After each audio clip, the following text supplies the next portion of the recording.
extra time.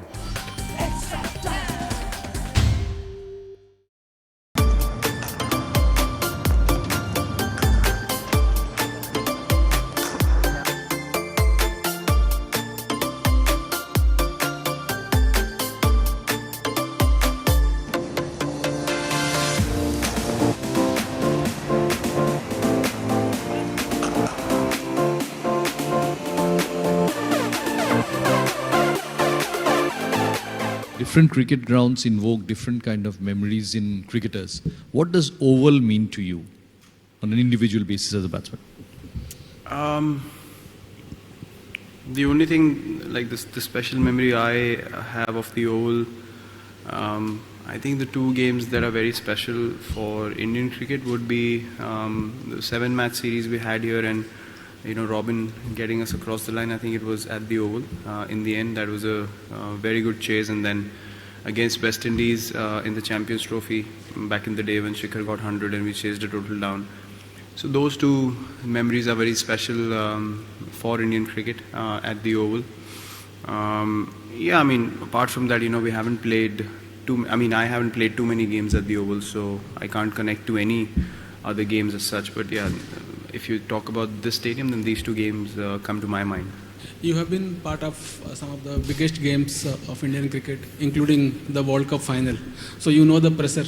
But as a captain, is this the biggest match of your captaincy career, and how is the approach and how do you look at it? Wasn't the first game the biggest? As a captain. Well, you guys said first was the biggest yet. Sorry? Against Pakistan, you said was the biggest match of my career yet. No, I didn't say that. Okay. No, in general, I'm saying the perception was that. To me, every game is same. You win some, you lose some. I never thought against Pakistan was the biggest game of my captaincy career, and I don't think this one is either. For us as a team, it's a very important game, yes. So is the same for South Africa as well. The game has to offer a lot for both the teams, and both the teams will play, with 120% commitment and with full passion, and it'll be a great game to watch as well for all the viewers and for the players to be a part of it as well. You get to test how good you are in situations like these, and as a cricketer, honestly, personally, for me, I crave games like these. You want to be a part of matches that are as important as this one, and then if you perform in that and your team gets across the line, it's a different feeling. It improves you as a cricketer, so everyone looks forward to games like these, and everyone in the team is very excited for it. Virat, you said all this, that you crave for this test of your caliber. Now looking at that, could you tell us something about your team, your fitness levels, your concerns for tomorrow's match? We don't have anyone who's not fit to play. Everyone's fit and available for selection, and everyone is up to take the field tomorrow. Not many people have achieved that apart from Tendulkar, Ganguly and Dravid. So about Yuvraj Singh, if you could tell something, the journey that he has had, you've played a lot with him over the years, so it's a special milestone, so if you could say something about it. Obviously, you have to be super skilled and super talented to be able to play those many games for the country, and no one has ever had any doubts over the ability that he possesses to win games for the country, and he's done it in big tournaments.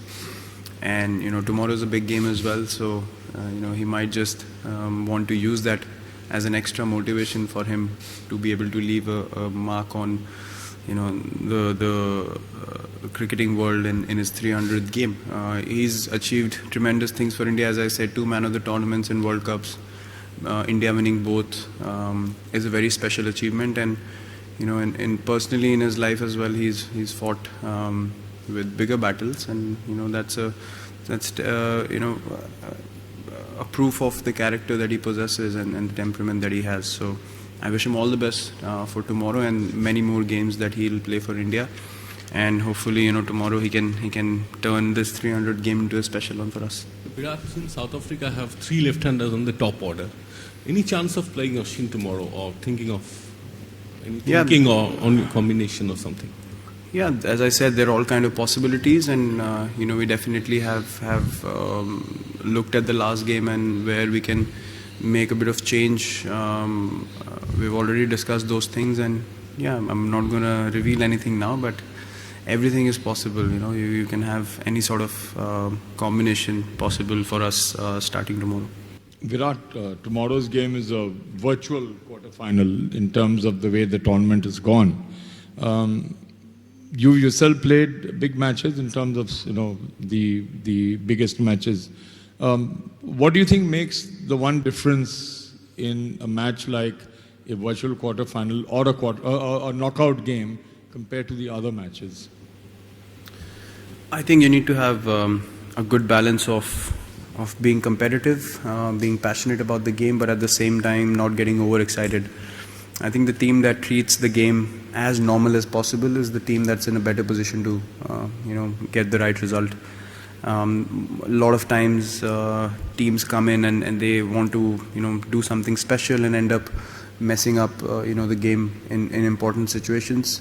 The team that can have most composure, I would say, to sum it up, will have a better chance of winning the game tomorrow. So that's what I've experienced in the past, that you tend to get overexcited and then you commit errors that can cost the team important runs, or if you fail to grab onto chances because you're overexcited, then that can cost the team as well. So I think composure will be the biggest word for tomorrow. Virat, not related to tomorrow's match, but with the kind of batting order and the power hitters that India has, the low down the order, is it possible to look at a 50-over match and play the first 20 overs as a 20-20 game? Not now, but even in future. The first 20, you said? For the first 20. See, that could be a possibility in the future, depending on the conditions you're playing in. I think this tournament, every team is taking their time initially and getting in. I think the middle overs is something that teams are looking to target. We are doing something different, which is capitalizing the last 10 overs better than anyone. So yeah, I mean, if you end up doing both those phases well, I think the middle and the last, then you probably end up getting a few more runs than you also thought you would as a team. So it's a thin line. If you try to get 20 extra and you lose a set batsman at that point of time, then you end up getting 20 less. So you never know what is enough when you're batting first. All you have to do is try and defend the total well that you put on the board. In future, yeah, everything is possible looking at the conditions. I think if the wicket is good enough to go out there and play aggressive cricket from ball one, then yeah, I'm sure teams are going to start to look at the first 20 as a big opportunity, and then maybe thinking the last 10 overs are probably the toughest to score because there's one extra fielder outside, and if the field is big, then it becomes more difficult. But I don't think in England anyone's going to try and do that, because the conditions can go against you pretty quickly and you can lose wickets with the new ball. So the trend I've seen is every team is trying to get in first and then explode in the middle and the end, and that's purely respecting the conditions that we're playing in. Virat, you've played quite a fair bit with AB. Are you surprised at how quiet a tournament he's had, and even going back to the IPL, how quiet he was there? And are you expecting or bracing yourselves at least for him to come to life in tomorrow's game? I actually empathize with him. I go through this a lot as well. When you have set standards for yourself and then people get shocked. He's by far the most committed cricketer I've seen around, and the reason for that was trying to do something extra for his team, and that's the kind of character he's always been. So yeah, I'm not I wouldn't say I'm shocked. I know AB quite well, so I know the reason behind his mindset of playing like that. Yeah, but at the same time, that he can come out, and when he's in the right frame of mind and it's his day and he's in the mood, then it doesn't matter what he's done in the past games or how many runs he scored or not scored. If he decides to play the way only he can, then you have to find a way to get him out pretty quickly. So yeah, we'll look to stop not only him but all their batsmen. I think they're a quality side, and we need to respect every batsman equally. And yeah, that's the kind of mindset we'll go in with tomorrow.